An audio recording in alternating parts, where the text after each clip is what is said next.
As 7 Camadas da Identidade de Pablo Marçal. Neste livro, vou falar com você sobre a identidade e vou lhe contar a verdade sobre ela. Para conhecê-la, você precisa descobrir e desvendar suas camadas. A identidade possui 7 camadas, e uma das coisas que mais mexe comigo é saber que há pessoas que passam pela Terra, sem saber nada sobre elas. Eu não preciso conhecê-lo para saber mais sobre você do que você mesmo. Basta alguém começar a conversar comigo, para eu identificar os bloqueios que tem, e se está, ou não, cumprindo seu propósito na Terra. Não sei se isso o incomoda, mas, se alguém me dissesse isso, eu ficaria muito incomodado. Descobrir sobre as camadas da identidade lhe dará um poder terreno, além de você se tornar uma pessoa livre, para cumprir sua missão e propósito. Esse poder vai permitir que você olhe para alguém e saiba se ele está ou não vivendo por aquilo que nasceu, pelo seu propósito.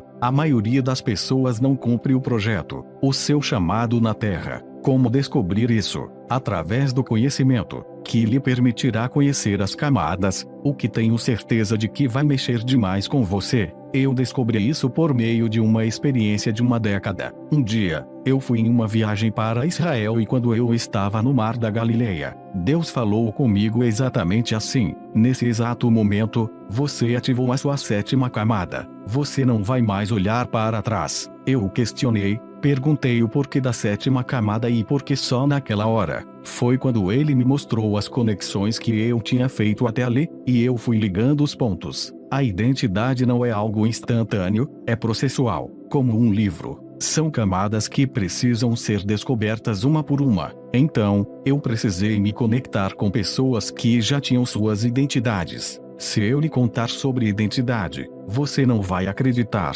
mesmo se Deus dissesse aí agora, como fazia com Adão, no Éden, e olhasse nos seus olhos para falar, haveria o sério risco de você não acreditar.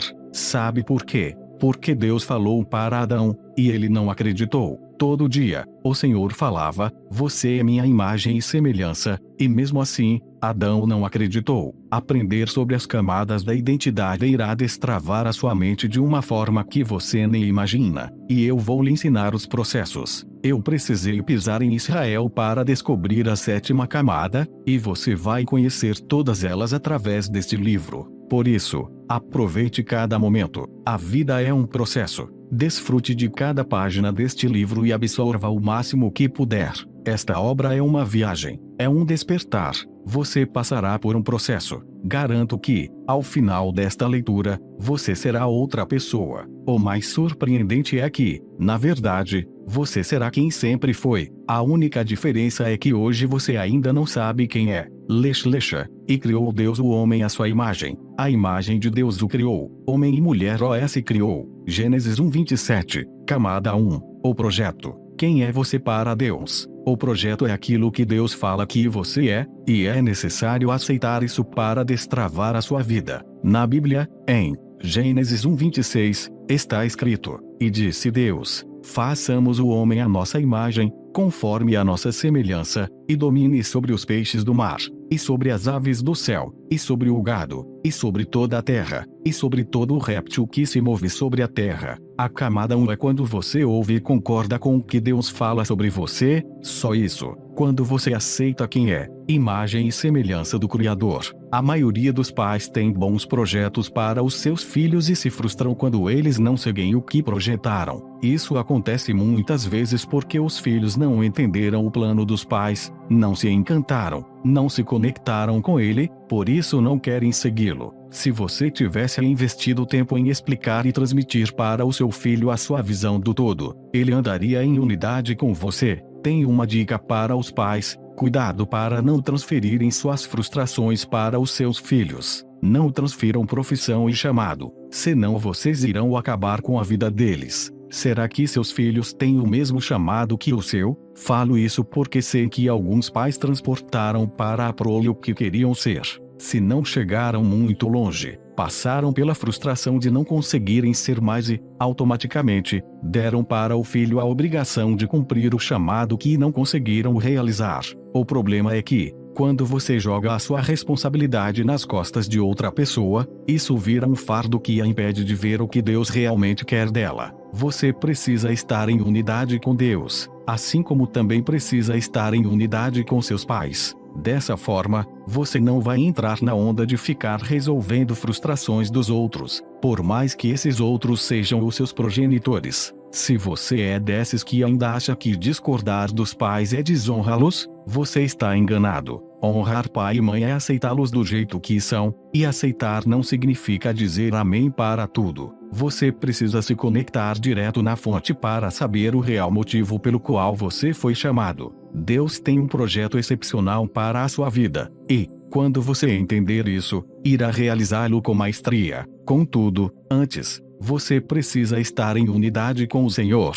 Quando eu falo unidade, não quero dizer união, pois são coisas diferentes, sabia? Vou clarificar para você. Pense nas batatas, isso mesmo, os tubérculos. Se você tem um saco de batatas, você tem união. Se você tem um purê de batatas, você tem uma unidade. Consegue entender a diferença? União gera dispersão, unidade gera propósito. É somente através da unidade que você prospera de forma assustadora. Deus já falou quem você é, não precisa mais acreditar em nada que outra pessoa fale que seja contraditória ao que ele afirmou sobre você. Ele o conhece antes da fundação do mundo. Coloque isso na sua cabeça. Você é imagem e semelhança dele. Aceitar o que o Criador falou sobre você já destrava essa primeira camada, mas não completamente. Para concluir, você precisa mais do que só ouvir.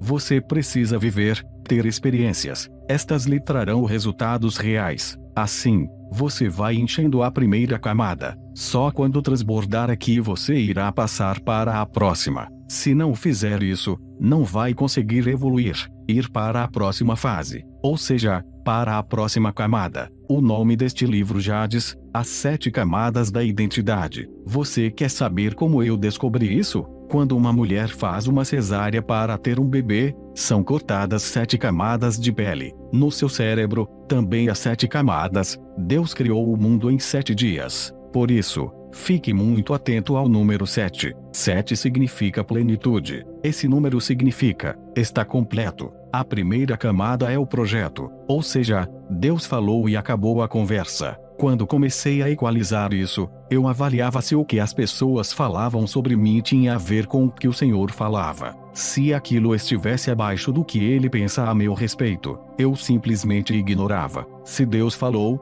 já é. O fato de você não experimentar a plenitude da sua essência é culpa sua, mas pode ficar em paz. Ele já falou, você não precisa colocar a mão, já está feito. Deus não vai pensar se vai liberar a sua identidade, pois você já é. Não vai acontecer. Já está acontecendo. Jesus não surgiu no dia em que nasceu de Maria, pois ele já é. Quando você entende isso, consegue vê-lo em tudo, o que fará uma diferença violenta no seu processo. Você não é um animal racional. Pessoas pensam e dominam sobre seus pensamentos. Camada 2. Autoimagem. Como você se vê. Autoimagem significa como você se vê. O problema é que 80% do mundo tem problemas com a autoimagem. Acham que acreditam na camada 1, no que Deus falou, só que, na verdade, não possuem experiências com o Criador, por isso fingem acreditar. Sem a revelação de quem são, imagem e semelhança de Deus, é certo que terão uma visão distorcida de si mesmos.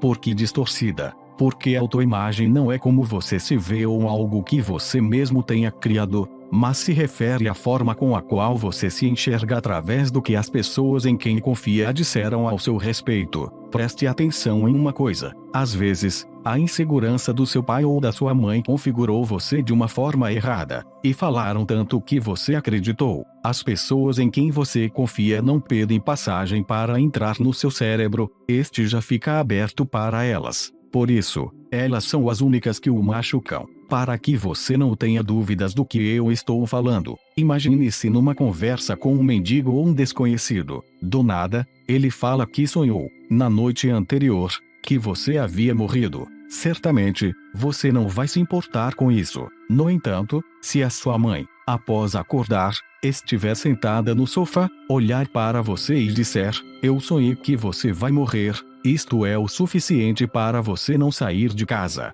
Você confia na sua mãe e crê em tudo que ela fala, por isso se vê sem alternativas. Se ela fala que você vai morrer, você crê que vai morrer. Tudo isso porque você acredita. Quero reforçar que a intenção de seus pais, quando falam algumas coisas, geralmente é positiva, mas tais coisas fazem parte apenas do mundo deles. Não é porque são seus pais que você tem que acreditar no que eles disserem. Sabe o que você tem que fazer? Com sabedoria e respeito, questionar. Quando você lhes pergunta qual foi a intenção deles por trás de suas palavras, isso não é desonra. Você aprendeu que não pode perguntar, que questionar é desonrar. E isso é uma grande mentira. Só amigos de Deus fazem perguntas a Ele. Se você pode perguntar ao Criador, então também pode perguntar aos seus pais. Geralmente, quem não gosta de ouvir perguntas são pessoas que não têm respostas. Indivíduos livres não têm problema algum em serem questionados. Quando você conversa com uma pessoa religiosa, faz uma pergunta para ela e, em seguida, faz um segundo questionamento para o qual ela não tem resposta. Isso já é suficiente para que ela o rotule como um rebelde e o mande para o Hades. O rebelde da nova geração cristã é aquele que faz 3 perguntas que o outro não tem resposta. E esse é um grande problema dentro das instituições religiosas. Como a autoimagem é uma formação de opinião sobre si mesmo que não foi produzida por você, mas por tudo que disseram a seu respeito, você precisa ficar atento à liderança que influencia a sua vida, pois, se disseram coisas ruins, você terá uma autoimagem distorcida. Se essas coisas ruins foram ditas por quem você confiava ou que exercia alguma autoridade sobre você, é certo que isso teve muito peso na formação da sua autoimagem. O que o seu irmão mais velho falou quando você era pequeno, talvez tenha sido o que você se tornou hoje. O que o seu pai falou, o que a sua mãe falou, o que as pessoas que cuidaram de você falaram, foi o que formou a sua autoimagem. Se a sua professora falou que você era um burro, essa provavelmente é a forma que você se vê até hoje. As camadas 1 e 2 da sua identidade precisam ser equalizadas, ou seja, sua autoimagem precisa corresponder com a forma com a qual Deus o vê. Vou contar um segredo sobre isso que vai destravar uma coisa muito louca em você e vai fazer com que você não consiga mais enxergar feiura em ninguém.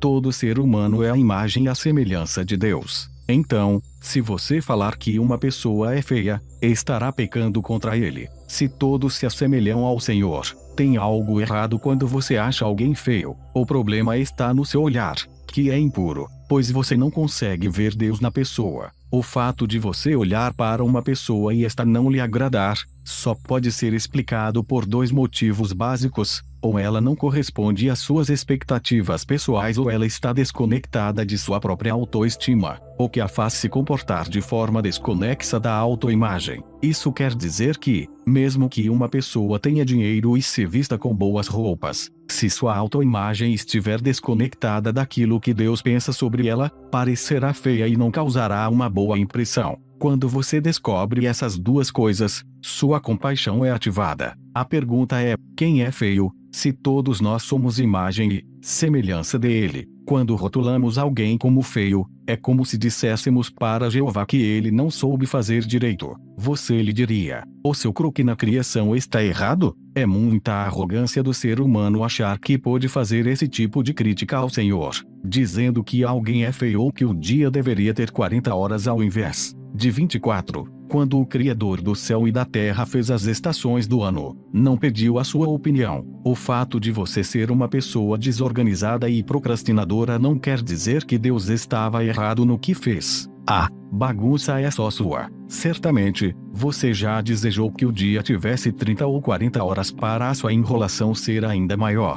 A verdade é que o que você não faz em um dia, não fará em uma semana. O que você não faz em um ano, não fará em dezembro. A bagunça é sua. Passou um ano e você não deu conta. Fique em paz. Em 10 anos, você não dará conta também. O Criador fez tudo perfeito. Eu amo falar isso. Ele só o fez no 6º dia porque não quer saber da sua opinião. Se ele o formasse no 1º dia, você iria reclamar que o sol estava muito quente e que não gostou de tal animal. Por isso, ele fez tudo primeiro e depois criou o homem para dominar sobre tudo. Está escrito na Bíblia: Qualquer coisa que foi feita antes do sexto dia é dominada. A maioria das pessoas é dominada, é como se tivessem sido criadas no quinto dia. Eu vou revelar algo sobre sua identidade para chocar. Está pronto? Você não é um animal racional. Essa é a maior mentira que você aprende na escola. Uma mentira chamada de teoria da evolução, criada e difundida por Charles Darwin e Karl Marx, os caras mais nada a ver do mundo. Essa mentira foi criada e propagada para mantê-lo distante da identidade do Criador. Aprenda. Animais foram feitos no quinto dia. O homem, imagem e semelhança de Deus, no sexto. Por isso os humanos dominam sobre todas as coisas. Se você acredita que é um animal racional, avise para todo mundo que você foi feito no quinto dia. Mas eu, Pablo, e a galera que sabe da sua verdadeira identidade e origem fomos feitos no sexto dia. Se você acredita que foi criado no quinto dia, você é dominado. Se você foi feito no sexto, domina sobre todas as coisas. Foi assim que o Senhor falou. Confira em Gênesis 1:26. Ter ouvido essa falácia que é a teoria da evolução mexeu com a sua autoimagem. De fato, você acreditou ser um animal racional. Animais agem por impulso. Pessoas pensam e dominam sobre os seus pensamentos. Você não é um animal. Você é a imagem e semelhança do Criador. Pessoas dominam sobre o pecado, mas há quem seja grilado com o diabo. Existe um jeito de anular as ações dele na sua vida. Basta parar de pecar, porque é o pecado que alimenta os demônios. Se você vive achando que o diabo não existe, é porque você dá um monte de ração para ele todos os dias. Quando você entende a sua identidade, fica revoltado e fala: diabo, eu não vou te dar comida. Você não é passarinho para ficar aqui perto de mim, e eu não vou te alimentar para equalizar as camadas 1 e 2 da sua identidade. Você precisa entender que nasceu para dominar e não para ser dominado. Somente quando tiver conseguido se enxergar como Deus o enxerga, estará pronto para a próxima camada, que é o autoconhecimento. Camada 3. Autoconhecimento. Investigando a si mesmo. A terceira camada da sua identidade é o autoconhecimento, que diz respeito a você. Trata-se do que Deus falou para Abraão em Gênesis 12:1. Sai da tua terra, da tua parentela e da casa de teu pai, para a terra que eu te mostrarei. A tradução em hebraico é diferente, e a primeira parte é chocante. Lech lecha, que significa, saia para dentro de ti mesmo. Autoconhecimento. Quando Deus dá a Abraão a instrução para sair de sua parentela, isso significava romper com o que as pessoas tinham falado sobre ele, o que certamente distorcia sua autoimagem. Eu imagino o Senhor falando assim: é o seguinte, você é um cara covarde e jamais tomaria essa iniciativa por si mesmo, mas faça o que estou falando. Quando você obedecer, eu vou romper esses seus limites junto com você e te mostrar quem te criei para ser. Será que você dá conta de ouvir a voz de Deus falando agorinha? Lech lecha, estou com você nessa. Em toda a história, Abraão agiu como um covarde. Como um homem com esse atributo se torna um pai da fé, somente rompendo seus próprios limites. Deus já o enxergava assim e não via as dificuldades que ele tinha. Aprenda este código: o Senhor não olha para as suas dificuldades, ele não está nem aí para isso, pois o vê reinando. Ele não se importa com a sua fase agora. Não acha que você seja um coitado? Não fica olhando para as suas limitações que são só suas, estão apenas na sua cabeça e é você quem as inventa. Ele olha para você do reino e fala: pode ir que eu estou te vendo daqui e estou com você. Chega de balelas. Autoconhecimento é pular para dentro de si. Existem vários caminhos para você trilhar: para frente, para trás, para cima, para baixo, para a esquerda, para a direita, para vários lados. Há 360 graus de direção, mas aprenda uma coisa: só há um caminho necessário, que é para dentro de si mesmo. Jesus mora dentro de você, por isso ele é o único caminho. Aquele que crê em mim, como diz a Escritura, do seu interior fluirão rios de água viva. João 7:38. Se Cristo mora dentro de você, por acaso você já lhe perguntou o que ele está fazendo aí? Saiba que é do seu interior que tudo flui na sua vida. O fato de você não romper com suas limitações tem a ver com não olhar para dentro de si. Enquanto não fizer essa viagem interior e se encontrar com o Criador, você não vai ser destravado nem destravará os outros. É dentro de você que está a chave. Abraão, mesmo já tendo experiências poderosas com Deus, não destravava. Então o Senhor lhe deu uma instrução e disse: agora vai lá e aprende, Abraão. Ele teve que fazer besteiras na vida para ir se destravando. Uma das coisas mais chocantes da história desse pai da fé é que Deus mandou que ele saísse de onde estava para um lugar que só lhe seria indicado durante o caminho. Se o Eterno falasse para ele ir para o pior lugar da terra, você acha que ele iria? Seria como mandar você sair do seu país para outro com uma realidade econômica inferior à do seu. O Brasil é próspero, é a nação que tem mais commodities do mundo. Temos cidades aqui, como Goiânia, a minha terra, que tem o PIB superior ao de muitos países. Imagine que você recebeu uma instrução para sair de Goiânia e ir para o Afeganistão. Você não iria de jeito nenhum, por isso, Deus não mostrou para Abraão aonde ele iria. Quando o Senhor mandou Abraão sair, dizendo que mostraria o destino, estava afirmando que a prosperidade não tem a ver com o lugar, mas com quem você é. Deus mandou Abraão sair da Mesopotâmia, que era o local mais próspero na época, como os Estados Unidos de hoje, e o enviou para Canaã, que era uma terra de maldição. Deus está falando que quem carrega a prosperidade é você. Quando entendemos isso, o lugar que tocamos com nossos pés ou mãos prospera. Vou explicar novamente. Primeiro, siga o caminho para dentro de si. Depois, rompa com as limitações que criaram na sua cabeça e que você acreditou. Na hora em que você encontrar o rio de águas vivas que está dentro de você, ninguém será capaz de paralisá-lo. O lugar em que você estiver irá prosperar. Essa camada, para mim, é a mais bruta que existe, porque nela, ninguém pode fazer nada por nós. Na camada 1, Deus o define. Na 2, seus pais, familiares ou professores o definem. Na camada 3, ninguém vai falar nada, você vai ter que fazer seu caminho por decisão própria. Grave isto. Camada 1, Deus falou. Camada 2, meus pais, parentes e professores falaram. Camada 3, ninguém vai falar nada, você vai ter que fazer.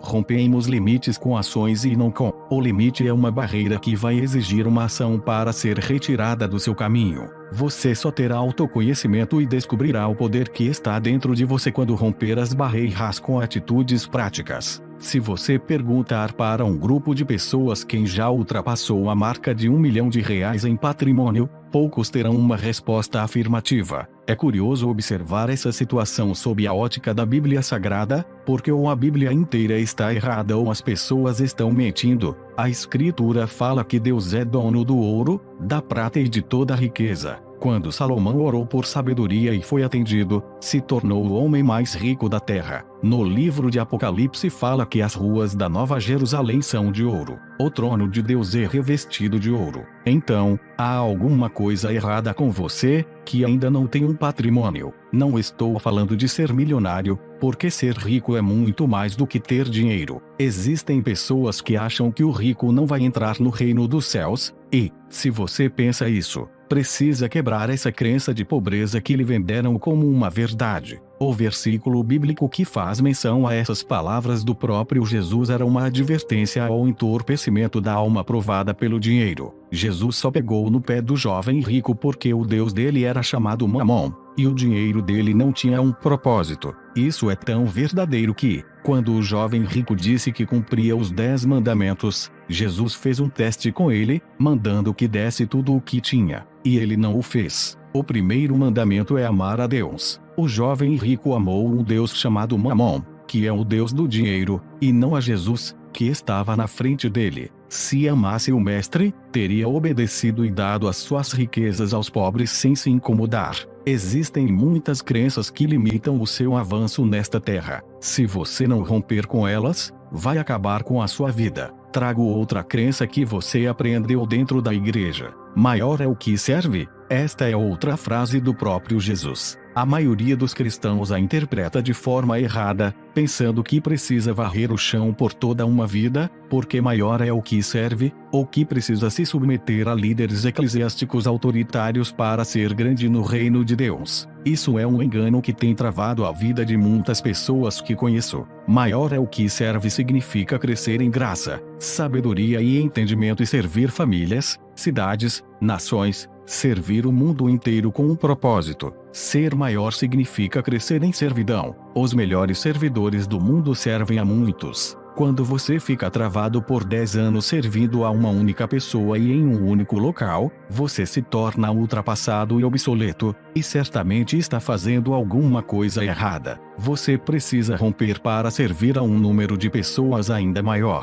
Em 2005, eu tinha um problema com gagueira, era só eu me sentir pressionado que ficava gago. Se eu tivesse ficado na minha e me conformado com aquela limitação, eu seria gago até hoje. O meu rompimento foi entrar em uma vaga de instrutor de treinamento numa grande empresa de telecomunicações, onde trabalhei por 8 anos liderando muitas pessoas. O que me fez destravar foi ter sido desafiado por um colega, que me disse: "Se enxerga, cara, você não vai dar conta deste trabalho." Aquela fala mexeu comigo de tal forma que eu disse para mim mesmo: agora eu vou na hora do processo seletivo. Eu esqueci de ficar gago. Acredito que o Criador proporcionou aquela situação por um motivo. Eu tinha que romper aquela limitação dentro de mim, senão não estaria onde estou hoje. Não acredite nesse papo que às vezes alguns falam para você, como: um dia você estará em um palco falando para muitas pessoas, ou Deus quer te levar para as nações.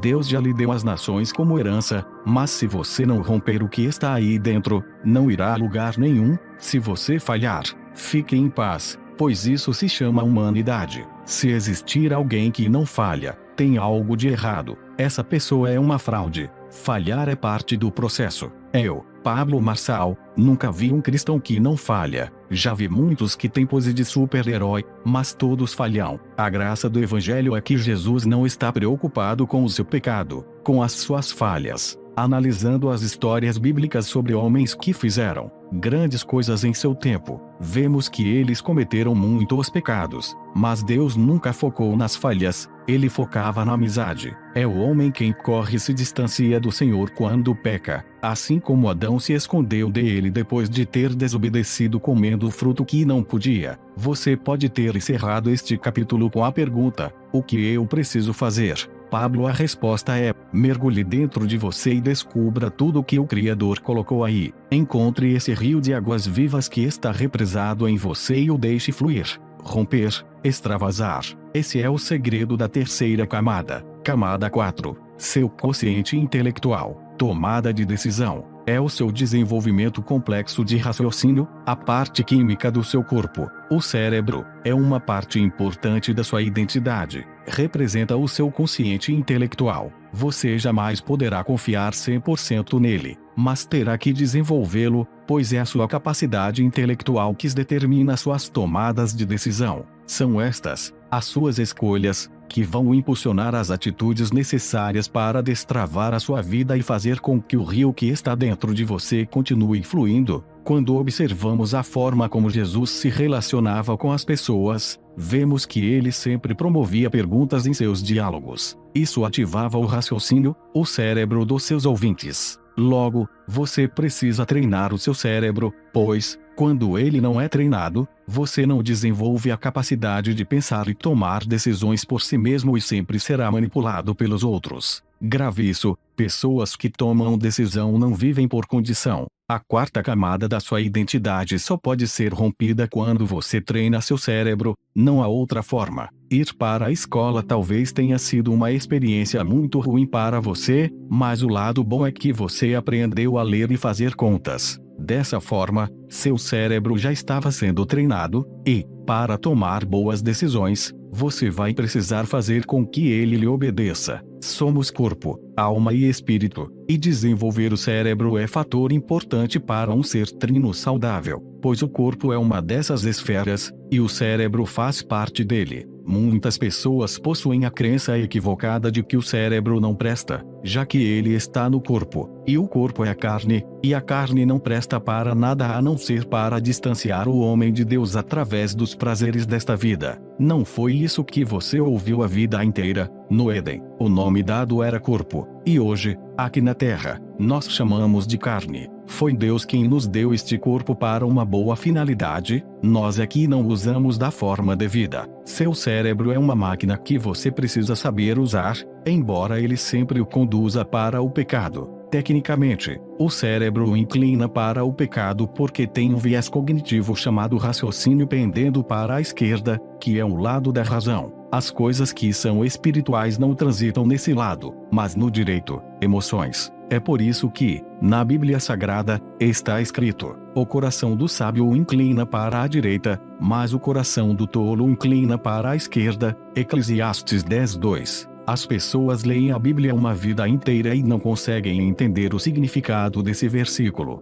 que se refere simplesmente ao lado do seu cérebro que está dominando sua vida. Quem escreveu a Bíblia nunca entendeu de neurociência, mas o Pai, que inspirou os escritores, sempre entendeu. Afinal, é o Criador de todas as coisas. O que a Bíblia está dizendo é que, se você quer andar somente usando a sua razão e o seu raciocínio, você é um tolo. Uma pessoa que leva um tapa no rosto, usando somente seu lado esquerdo do cérebro, com certeza vai querer bater de volta, revidar. Entretanto, Jesus ensinou a não reagir dessa forma. Pelo contrário, Jeová disse: dê a outra face. Se alguém pedir-lhe para caminhar 1 milha com ele, ande 2. Só pode dar esses conselhos alguém que tem sabedoria, que usa o lado direito do cérebro. Pode ser que não revidar não faça qualquer sentido para você, mas eu quero desafiá-lo a começar a ter atitudes loucas como essa e a experimentar o poder do amor e da obediência. Eu, Pablo Marçal, garanto que algo extraordinário vai acontecer na sua cabeça. Você vai com C cedilha maiúsculo R destravar sua mente para ver as coisas num nível de sabedoria que poucos experimentam. Só para você entender o princípio, Jesus nunca cometeu pecado, e veio à Terra para pagar pelos erros de toda a humanidade. Quer coisa mais louca e surpreendente do que essa? Mais de 2000 anos depois, estamos nós falando dele e vivendo nos princípios que ele ensinou. Naquela época, não tinha internet, ou seja, ele não ficou famoso do dia para a noite. Jesus foi e ainda é o cara. Para desbloquear esta camada, você vai ter que botar seu cérebro para funcionar utilizando os dois hemisférios, o lado direito e o lado esquerdo, de modo a aprimorar sua capacidade de tomar decisões. Estas, muitas vezes, serão consideradas loucura para quem não está na mesma frequência que você, mas vão levá-lo para outro nível de resultados. Camada 5. Consciente emocional. Sua alma. Governo. Existem muitas pessoas inseguras acerca da alma que dizem que ela é do diabo. Eu quero que saiba que nada é do diabo, pois ele não é criador de absolutamente nada. Você nem pode dizer que determinada pessoa é do diabo, porque ela é criação de Deus, e quem vai condená-la ao final de tudo é ele mesmo, não você. O diabo não cria nem mesmo música. Todos os sons e instrumentos que você conhece têm apenas um dono, Deus, o Criador. O diabo não tem criatividade, é um falsificador. Portanto, pare de falar que as coisas são do diabo. Isso é mania de quem não tem autorresponsabilidade e quer culpá-lo por tudo. É muito provável que o próprio diabo se espante e diga: nossa, como falam de mim o dia inteiro. Eu não consigo atentar a terra toda, mas eles falam tanto de mim que parecem estar me chamando. O diabo não tem o tamanho da responsabilidade que você acha que ele tem. A responsabilidade das suas ações e de muito do que ocorre à sua volta é sua, e eu sei que é dolorido para muitos ler isso. O diabo tenta fazer você pecar no seu corpo, e a maioria esmagadora dos leitores deste livro cai facilmente na tentação do corpo. Quando você resiste a ela, Satanás tentará a sua alma, que é uma tentação contra o seu autogoverno. Quando você não consegue se governar, ele o derruba. Se você for aprovado no seu autogoverno, o diabo ainda investirá em tentá-lo no espírito, que está intimamente ligado ao seu relacionamento com Deus e ao propósito dele na sua vida. Com isso, ele busca interferir e fazê-lo se desviar dos planos divinos. Afirmo, com toda certeza, que Deus tem um plano para cada um de nós. Você não nasceu por acaso, não é um mero acidente de percurso na vida dos seus pais. Pode acreditar, há um propósito para a sua vida. Por mais que você ainda não veja isso, até o final deste livro você vai entender exatamente o caminho a percorrer para descobrir a sua verdadeira identidade. Em Mateus 4, quando Jesus foi para o deserto, a primeira coisa que o diabo falou com ele foi: se você está com fome, transforme estas pedras em pães. Jesus respondeu que nem só de pão viverá o homem, ou seja, ele resistiu no corpo. Com certeza, Cristo estava com fome, pois estava jejuando há 40 dias. Nessa hora, o diabo percebeu que ele estava firme no corpo e que não iria ceder. Quais as tentações no corpo que você tem sofrido e não tem resistido? Será algum tipo de vício, drogas, compulsão sexual ou alimentar? Estas perguntas são para ativar a sua mente, fazê-lo sentir raiva do diabo e pensar em quem é que anda governando a sua alma. Vendo que Jesus resistiu, o diabo investiu na alma dele e perguntou: por que você não pula deste penhasco novamente? O mestre se lembrou das Escrituras e respondeu: está escrito, não tentarás o Senhor teu Deus. Esta fala nos mostra que quem tem governo mental vai sempre se lembrar das Escrituras para resistir. Não importa a sua religião, leia a Bíblia. Ela não tem a ver com religião, é o livro mais lido na face da terra, e lá há respostas prontas para você dar ao diabo e também para lidar com muitas outras questões. É um manual de vida. Sua alma é dividida em mente, vontade e emoções. Destes três, a sua mente é quem exerce o governo. Quando Jesus venceu no corpo e na alma, o diabo insistiu: Jesus, se você me adorar, te darei todos os reinos da terra. Novamente, Cristo usa a palavra: somente a Deus adorarás e prestarás culto. Assim, Jesus venceu a tentação no deserto. Essa última tentativa diabólica buscou atacar a esfera do espírito, que é o assunto referente à sexta camada da sua identidade. Neste capítulo, você aprendeu que precisa exercer o governo sobre suas vontades e emoções e que não dá para passar a vida inteira responsabilizando os outros e o diabo pelos resultados que você não tem. Assuma a bronca, obtenha as armas certas e caia para dentro da sua vida. Camada 6. Consciente espiritual. Seu propósito. Quando o diabo tentou atacar Jesus em seu propósito, oferecendo-lhe todos os reinos do mundo em troca de adoração, ficou frustrado porque Jesus estava blindado com a palavra. Pode-se observar, nas falas do diabo, que a todo tempo ele tenta colocar uma dúvida na cabeça de Cristo, pois dizia: se tu és o Filho de Deus, faça tal coisa. Toda vez que Satanás quiser roubar seu propósito, vai jogar uma dúvida na sua cabeça para o confundir. Essa condicional acaba nos fazendo cair na armadilha dele e nos esquecer da nossa verdadeira identidade, ou se é um instrumento de dúvida apenas do interlocutor. Se você contra-argumenta, a dúvida encontra uma brecha na sua mente. Jesus não viveu uma crise existencial quando teve sua identidade questionada pelo diabo, pois não teve dúvidas de quem era. Assim como Jesus, você precisa ter certeza da sua identidade em todos os momentos da sua vida. Em Mateus 3, no batismo de Jesus, Deus diz: este é meu filho amado. Ao se batizar e levantar das águas, essa foi a frase que ele ouviu do Pai, que encheu o coração e a mente dele de tal forma que não havia espaço para dúvidas. Logo depois desse acontecimento, Cristo foi para o deserto, cenário onde ocorreu a investida satânica contra a sua identidade. Se o próprio Filho de Deus foi tentado, não tenha dúvidas de que você também terá que passar por tentações. Você está preparado, ou vai ficar patinando sem saber quem é, nem para onde está indo? Este livro vai ajudá-lo a encontrar a mesma força que havia em Jesus. A autoimagem do Filho de Deus era consolidada. Particularmente, penso que, quando ele viveu momentos difíceis, sempre se lembrava da voz de sua mãe: Filho de Deus, fruto do Espírito Santo, eleito do Senhor, vencedor. Eu tenho certeza de que era assim que Maria lhe chamava. O pai não entregaria seu filho para ser cuidado por uma mulher fraca, que não soubesse o seu papel. Quando você está no deserto, passando por momentos difíceis, vai se apegar às palavras que ouviu das pessoas que mais ama, aquelas que mais tiveram influência sobre você. Por isso, a importância de confrontar sua autoimagem e equalizá-la com o que Deus falou ao seu respeito. Deserto é lugar de autoconhecimento. Todos os grandes homens da Bíblia precisaram passar por ele para romperem e descobrirem sua identidade. Eles precisaram sair de onde estavam e passar pelo deserto para tocar o terror na sua geração.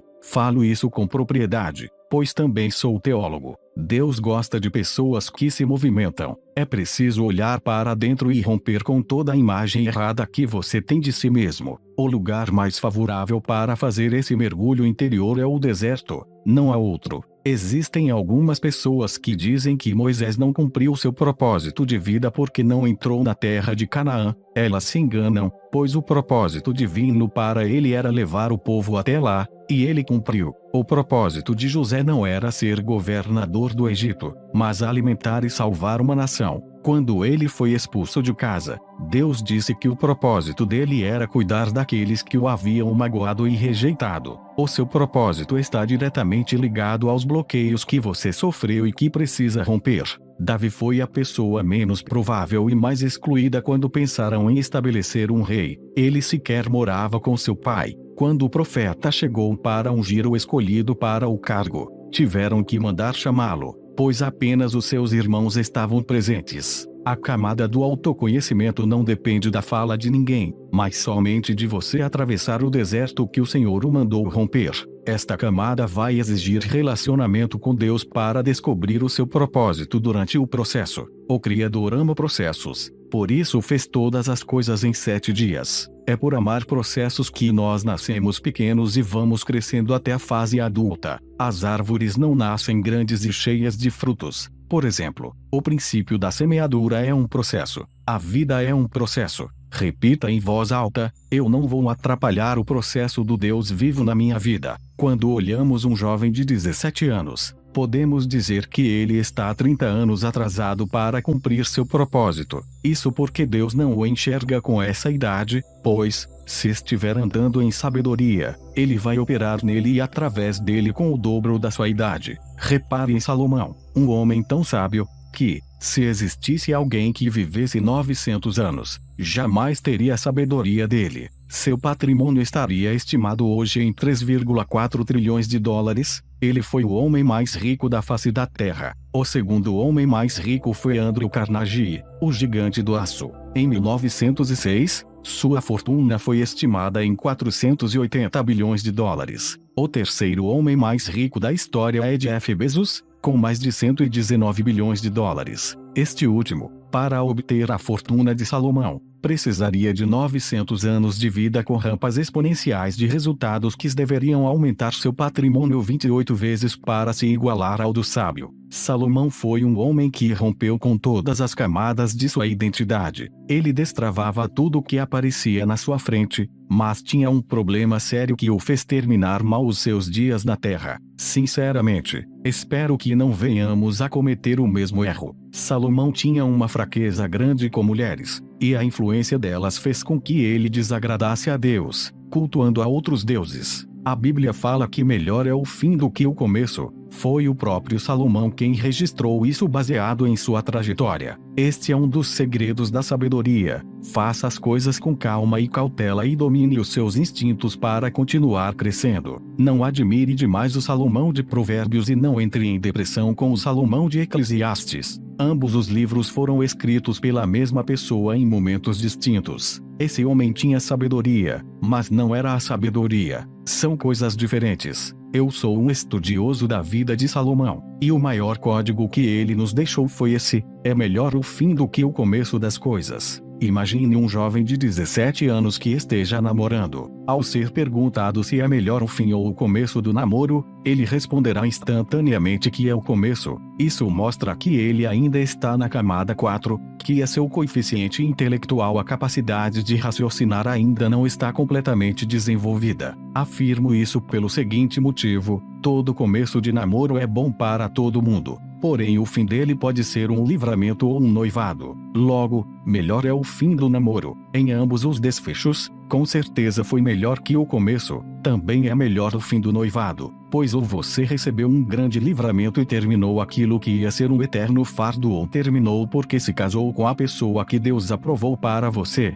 Não se escandalize com esta pergunta: é melhor o fim ou o começo de um casamento? Quero que você realmente pense nisso. Qual é o fim de um matrimônio? A morte. Isso para aqueles que se unem debaixo da instrução de Deus e seguem os padrões do céu para um casamento. Depois da morte, alcançamos a vida eterna em Cristo Jesus. Percebe que é melhor o fim do que o começo. Não entender esse segredo de Salomão pode levá-lo a ficar preso em alguma camada e não perceber que precisa avançar para destravar as outras que o conduzirão à sua identidade para viver a plenitude, que é a última camada. Neste momento, quero sugerir uma pausa para identificar quais foram os bloqueios que você sofreu até aqui. Quem foram as pessoas que o bloquearam? Depois de identificar isso, seu próximo passo é perdoá-las e ressignificar suas experiências. Ressignificar é entender que tudo o que você viveu foi um estágio para potencializar seu propósito na Terra. A partir de agora, assim como o José do Egito,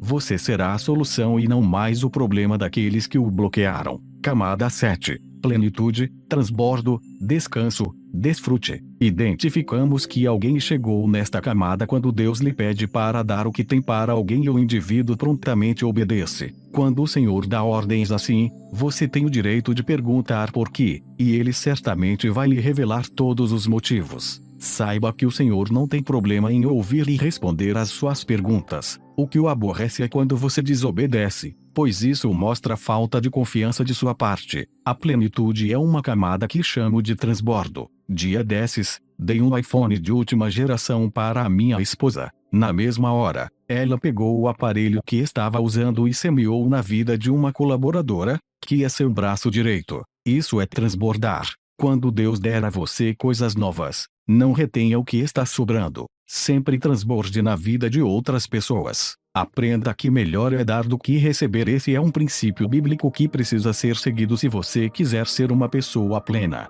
Viver a plenitude é não reter em excesso aquilo que Deus lhe dá. Ele vai entregar a você mais do que precisa exatamente para que você transborde na vida das pessoas. Existem coisas enterradas dentro de você porque há uma confusão. Suas posses não têm a ver com você, trata-se de nós, do coletivo. Quando você transborda na vida de outros aquilo que está dentro de você, mais e mais lhe é acrescentado. Deus dá semente ao que semeia. E esse é outro princípio bíblico. Você precisa ser um semeador para receber mais sementes, pois só quem semeia recebe mais. Jeová não entrega sementes para quem retém. O transbordo é só para quem tem a certeza da plenitude. Quando a sabedoria está fluindo, não há retenção. É algo maior do que você que afeta todos ao seu redor e volta para você. Ao contrário, uma pessoa escassa é como uma caixa d'água com vazamento, nunca fica cheia. Lhe faltam recursos. Por isso jamais poderá transbordar. Transbordar é entender que Deus o chamou para afetar positivamente a vida das pessoas que estão à sua volta. Não é sobre ser milionário, e eu espero que você não ache que há algum pecado nisso. Para mim, pecado é quando você tem riquezas e as retém. Para você, que quer fazer seu primeiro milhão, segue uma dica: tenha uma ideia de R$ 1.000 e a venda para 1.000 pessoas. É simples assim. Quero compartilhar um fato que marcou minha vida que aconteceu no método IP48 na cidade de São Paulo. Fui abordado por um rapaz no local do evento que queria entrar para fazer o curso e não tinha dinheiro. Depois de falar várias coisas que o impossibilitavam de pagar o treinamento, ele me perguntou se eu acreditava nele. Na mesma hora, respondi que não, pois quando alguém lhe faz essa pergunta, significa que nem ele acredita em si mesmo. Guarde isso. Você não precisa que ninguém acredite em você, pois Jeová já o fez desde antes da fundação do mundo. Por isso, você não precisa da aprovação dos outros. Quando eu respondi que não, ele abaixou a cabeça e foi embora. Pedi para que ele voltasse. O confrontei, dizendo que Jeová sempre acreditou nele, e o instruiu a não abaixar a cabeça para ninguém. Perguntei quem ele era e qual era a sua verdadeira história. Ele me contou que era um ex-traficante que tinha acabado de sair da cadeia. Perguntei quanto ele tinha para semear naquele curso, pois não abro mão desse princípio bíblico. Ele fez um pagamento simbólico, plantou uma semente, e entrou para participar do treinamento. Durante todo o curso, aquele rapaz ficou atrás de mim para que eu desbloqueasse, mas meu coração estava fechado para ele e eu não entendia o porquê. No meio do curso, ele se levantou e falou para toda a turma quem ele era. Muitos ficaram surpresos, outros preocupados, e uma mulher se levantou e disse: "Agora entendo por que vim com 2 relógios para este treinamento." Ela tirou um relógio do pulso e deu para aquele rapaz, dizendo: Deus mandou te dar esse relógio e te dizer que é um novo tempo em sua vida. Naquele momento, Deus me mandou doar R$1 milhão para ele. Achei que era Lúcifer que tinha entrado no treinamento, mas isso não era possível, pois eu ando colado com Jeová. Então perguntei: Senhor, como é que vou dar R$1 milhão se ele nem sabe o que é dinheiro? E ele me respondeu: você vai dar a ele uma semente de R$1.000 e lhe ensinar a plantar e replantar essa semente, para que ela se multiplique até 1 milhão. Não é para ele comer a semente, mas replantar. Quando fiz essa doação na frente de toda a turma, vivemos um grande quebrantamento. Várias pessoas se levantaram para ajudar aquele rapaz oferecendo emprego e outras coisas. O Senhor pode fazer coisas absurdas em sua vida, mas você precisa identificar o que Ele está fazendo. Aprendi muito os códigos de Deus com esse fato. Houve outro momento marcante que vivi também no método IP. Um dia, eu estava sem nenhum dinheiro na carteira. Saindo de casa para dar o treinamento, Jeová me disse: coloque um tanto de dinheiro na sua carteira. Eu não precisaria dele, mas nem questionei, apenas obedeci. Quando eu estava no treinamento, o Senhor me disse para dar R$100 para uma mulher que estava participando do evento e dizer que o dinheiro era para ela comer. Quando eu lhe ofertei o dinheiro e dei um recado de Jeová, ela se recusou a receber, dizendo que iria me fazer falta. Passado mais algum tempo, ele me mandou dar R$200, ao passo que novamente ela se recusou em receber. Naquele momento, alguns alunos começaram a chorar e já pegaram este código no ar. Às vezes, Deus dá até o que você não precisa para fazê-lo transbordar e você não quer aceitar. Quando ela se recusou a receber o dinheiro pela segunda vez, comecei a achar que era coisa da minha cabeça e disse: vou parar com isso. Foi quando Deus falou: agora, pega tudo o que está na sua carteira e dá para ela. Eu tinha certeza de que ela iria recusar, mas, para minha surpresa, ela aceitou. Senti-me leve. Nesse momento, havia um rapaz na turma que estava longe dos caminhos de Deus e começou a dar uns tremeliques, dizendo que ele o estava mandando falar algo. O jovem estava confuso, pois como Jeová poderia estar usando ele se estava desviado da igreja? Guarde esta informação: quem se desvia é escravo que tem um dono. Filho não se desvia. Isso é conversa de gente religiosa. Você pode ter soltado a mão do Senhor, mas a dele continua estendida em sua direção para o ajudar a andar sem tropeçar. Não tem como fugir de um amor que é perseguidor. Se esse é o seu caso, segure a mão dele de novo. Acredite, esse rapaz se acalmou e disse para a mulher que havia doado o relógio para o ex-traficante: Deus manda você pagar o almoço de todo mundo hoje. Depois, olhou para mim e falou que eu deveria dar tudo que eu tinha na carteira para ela. Achei estranho, pois eu disse que já havia dado tudo. Quando peguei a carteira e olhei, aqueles R$200 que ela havia se recusado a receber estavam em outro compartimento. Quase desmaiei quando vi, pois tinha a certeza de ter doado tudo. Essa foi mais uma evidência de que Jeová estava na parada. Só ele para saber que havia ficado dinheiro na minha carteira. Fomos almoçar e alguém perguntou: o que temos para aprender com isso? Foi quando uma menina se levantou e disse que estava orando para que Deus fizesse alguém pagar o almoço dela, pois não tinha como comer. Outro rapaz se levantou e disse: jamais falaria isso, pois aqui há muitas pessoas bem-sucedidas, mas eu e minha filha também não tínhamos como almoçar hoje. Outra pessoa se levantou dizendo a mesma coisa. Nessa hora, a casa caiu. Deus já sabia que aquele povo estava precisando e tocou no coração de quem não retém para abençoar. Quando Deus mandar, não tenha problema em dar, não retenha. O que Deus vai fazer não é da sua conta. Seja parceiro dele. Paulo, o apóstolo, era ensinado por Gamaliel e era cidadão romano. Ele era o cara, mas, quando Jesus ativou a identidade dele, escreveu sozinho 75% do Novo Testamento. Caso você não saiba, Paulo era um perseguidor de cristãos e consentiu com a morte de muitos. Nós julgamos as pessoas pelas falhas que cometem. Deus as julga pela sua identidade. Chega um dia em que você descobre o que ele já sabe a seu respeito, e a partir de então,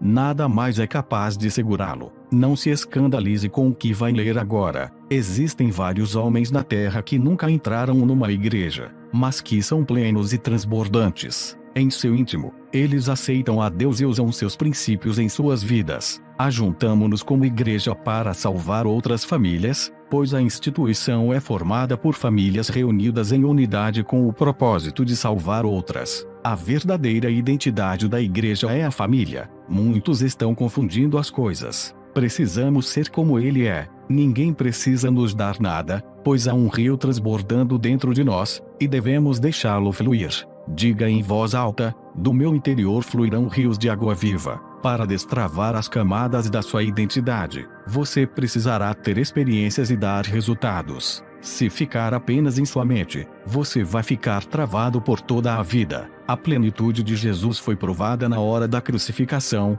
quando ele transbordou sangue. Ele já estava transbordando no Getsemane, quando suou sangue. Quando esse fenômeno ocorre, o cérebro do indivíduo já está entrando em pane. O segundo passo é o desmaio, um apagão total. Foi nessa hora que ele suplicou ao Pai para que, se fosse possível, afastasse dele o cálice. Era como se o Pai dissesse: você já está transbordando, agora pode ir para a crucificação. Somos vitoriosos em Cristo porque ele transbordou por nós. Chega de balela na vida, de religiosidade e das suas teorias infundadas. Experimente as fases e as estações que Deus fez para você. Viva no seu tempo o processo que ele preparou. E saiba, a velocidade acelera, a pressa pula etapas. Não tenha pressa de viver os processos. Esteja disposto e tenha velocidade. Uma etapa vivida com pressa vai fazê-lo pular ciclos que lhe farão falta posteriormente. Diga em voz alta: eu não vou pular etapas, eu vou acelerar na velocidade que Deus quer.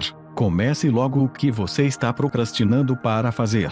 Encare o processo e tenha um compromisso sério consigo mesmo para destravar as fases da sua vida. Falamos sobre o projeto, a autoimagem, o autoconhecimento, o corpo, a alma, o espírito e a plenitude e as camadas da sua identidade. Em qual delas você está? Destrave cada uma dessas etapas e certamente será capaz de destravar outras pessoas. Uma última dica: observe se há criaturas em seu caminho que são impedimentos para você avançar e trate de superar esses obstáculos. Preste atenção, não é para sair expulsando as pessoas da sua vida. Basta seguir em direção ao seu propósito que elas naturalmente não conseguirão andar na sua velocidade. É só você tomar conta da sua vida. Não sofra quando olhar para trás e ver quantas pessoas ficaram pelo caminho. Elas terão as mais variadas desculpas e apelos para não o acompanharem nesta caminhada. Algumas podem querer usar de artifícios para fazê-lo permanecer no ritmo delas.